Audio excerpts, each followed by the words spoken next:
আজ এমন একজনের কথা বলবো যিনি আল্লাহর ৯৯ গুণবাচক নাম দিয়ে ৯৯টি কবিতা লিখেছিলেন। যিনি ছিলেন জকিগঞ্জ তথা সিলেটের মধ্যে অন্যতম সেরা কবি, সাহিত্যিক, কলামিস্ট। তিনি অধ্যক্ষ মাজেদ আহমদ চঞ্চল, যার জন্ম ১৯৬০ সালের ৬ ফেব্রুয়ারি সিলেটের জকিগঞ্জ উপজেলার মানিকপুর ইউনিয়নের নূরপুর গ্রামে। ওনার পুরো নাম মোহাম্মদ মাজেদ আহমদ, কাব্যনাম মাজেদ আহমদ চঞ্চল, তবে কাব্য নামেই উনাকে সবাই চিনে। কবি মাজেদ আহমদ চঞ্চল গোলাপগঞ্জ উপজেলার আল ইমদাদ উচ্চ বিদ্যালয়ে শিক্ষকতার মাধ্যমে কর্মজীবন শুরু করেন। তারপর হাফিজ মজুমদার বিদ্যানিকেতন ও গণিপুর কামালগঞ্জ উচ্চ বিদ্যালয়ে সহকারী শিক্ষক ছিলেন।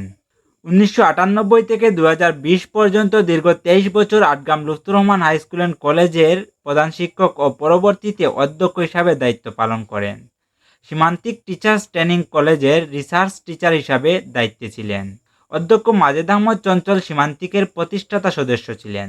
তিনি বাংলাদেশ স্কাউটস সিলেট অঞ্চলের কোষাধ্যক্ষ ছিলেন। এছাড়া বিভিন্ন সময় সীমান্তিকের চেয়ারম্যান, সাধারণ সম্পাদকের দায়িত্ব পালন করেন। লেখালেখিতে বেশ সুনাম অর্জন করেন কবি মাজেদ আহমদ চঞ্চল।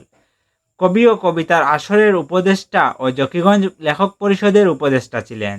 তার লেখা অনেকগুলো গ্রন্থের মধ্যে অন্যতম মায়ের চরা, স্মৃতিতে তুমি, জকিগঞ্জের জনজীবন, গালিভার্স ট্রাভেলস সহ আরও অনেক গ্রন্থ।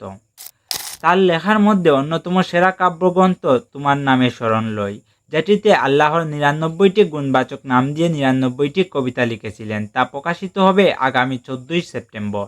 বিভিন্ন গুণের অধিকারী কবি ও সাহিত্যিক মাজেদ আহমদ চঞ্চল গত ২০ আগস্ট ২০২৪ ইবনে সিনা হাসপাতালে ইন্তেকাল করে। মৃত্যুর সময় ২ ছেলে ও ১ মেয়ে রেখে যান। হাজারো মানুষের অশ্রুসিক্ত ভালোবাসায় ৩টি জানাজার নামাজের পর সমাধিত হন বাড়ির সামনে নূরপুর জামে মসজিদের পাশে। তাইফুর রহমান, স্বপ্নের টিভি।